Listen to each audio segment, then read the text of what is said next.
specific anecdotes of how Civilitas is doing that on the ground right now. Sure. And maybe anecdotes of success.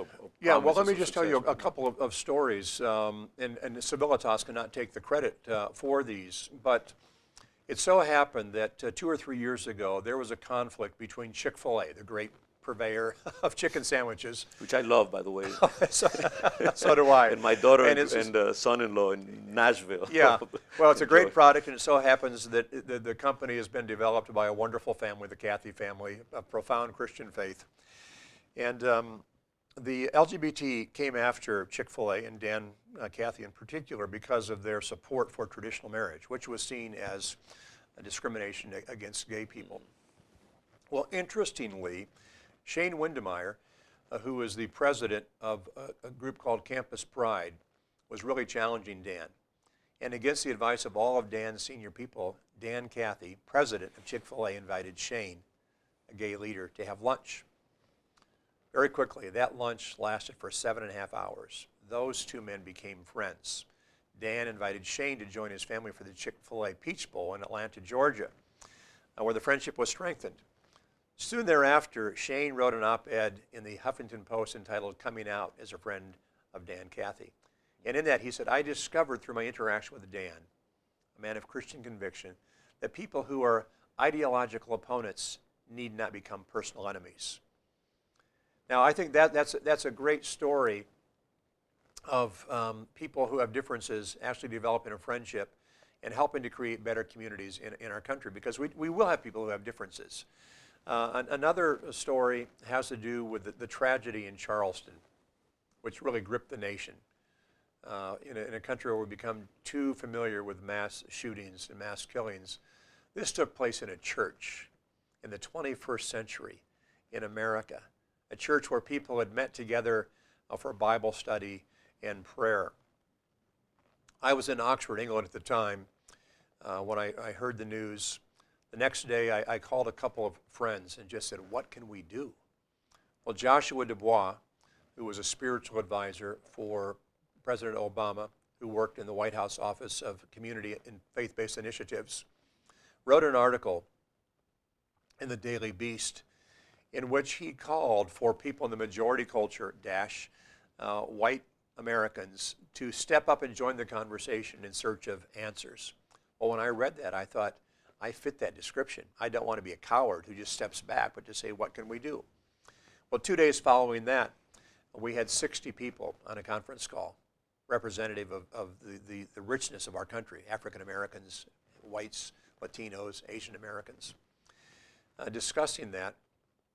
We decided we needed to make a statement, so we worked on something called a call to action. We worked on that for a week. We were about ready to release it to the Washington Post.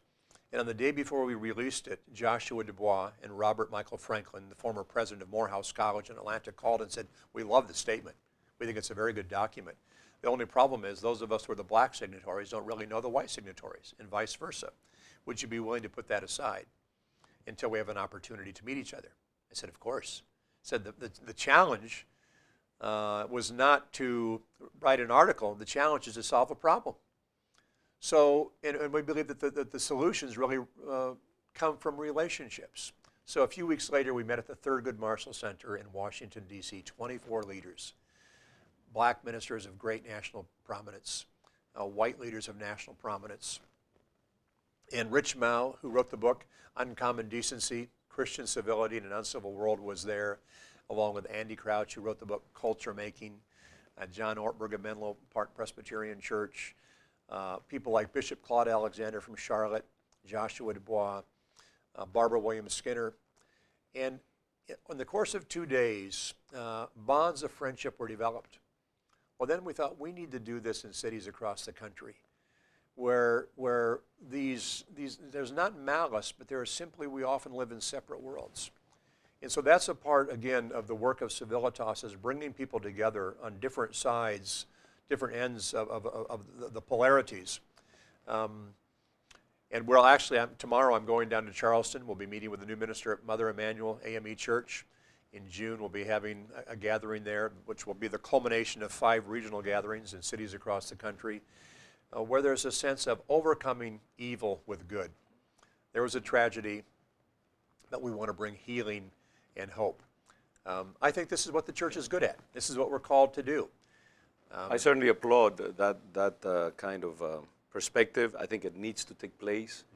I think we need to have that civil discourse taking place. And you know what I in seeking to add a little texture to your viewpoint, I guess my perspective, what I think I can add to that viewpoint, while validating what you are seeking to do, is that at times some of us who have been deeply immersed in the so-called culture wars. You know, my first exposure to the whole thing about gay marriage and so on took place in 2004, 2005, and we had the whole gay marriage situation here in Massachusetts.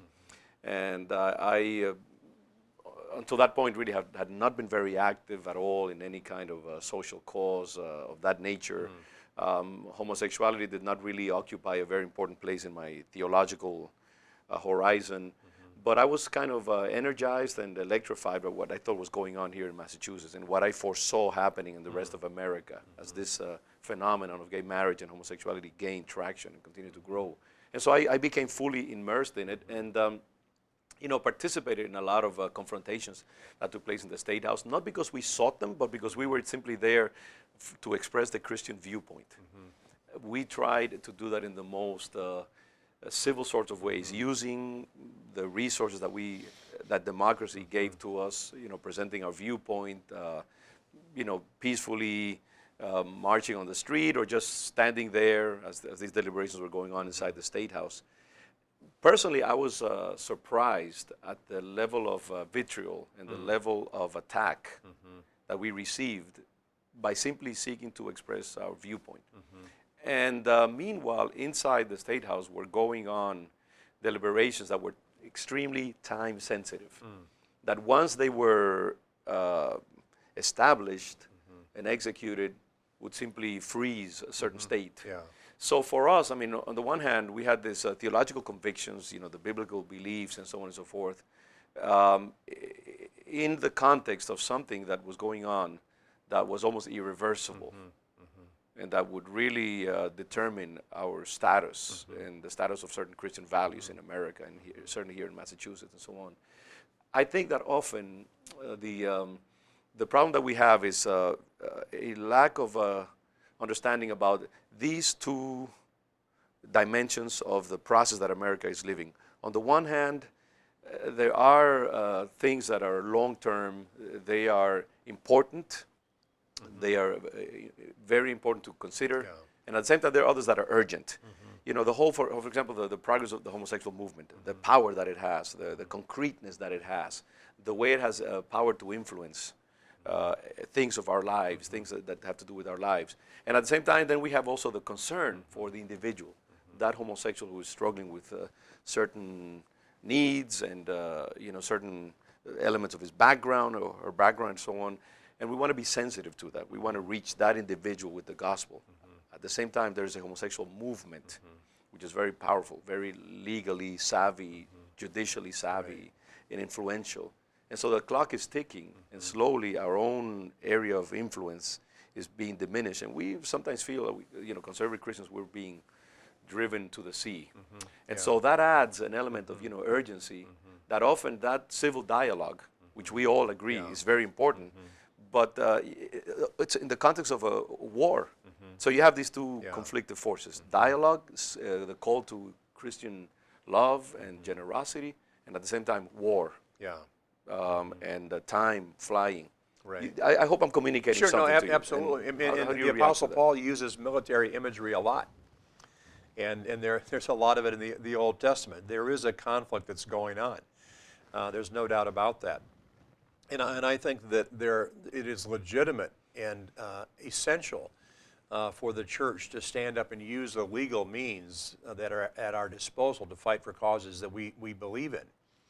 I think that we need to make sure that we do that with a tone that reflects our high ideals. Now, when that tone is civil, sober, generous, but the fact that it exists, the fact that the content that we embody exists is interpreted as a bigotry, as homophobia in this case, or as racism in other Right. cases, then what happens? Yeah. The fact that you're expressing yourself already constitutes a provocation. This is a very serious and problem. I think that's what we are on the other side. Yeah, this is a very serious problem. And I think anytime someone disagrees with us and we label them with really pejorative terminology, to call a person a bigot, what constitutes bigotry? Because that will just shut down a conversation. So I think to say, what does it mean? What are your convictions? What are my convictions? I respect the right for you to speak. I respect for you to have the right to live out your conscience. But where there are differences, to immediately use vitriolic language, that exacerbates the problem.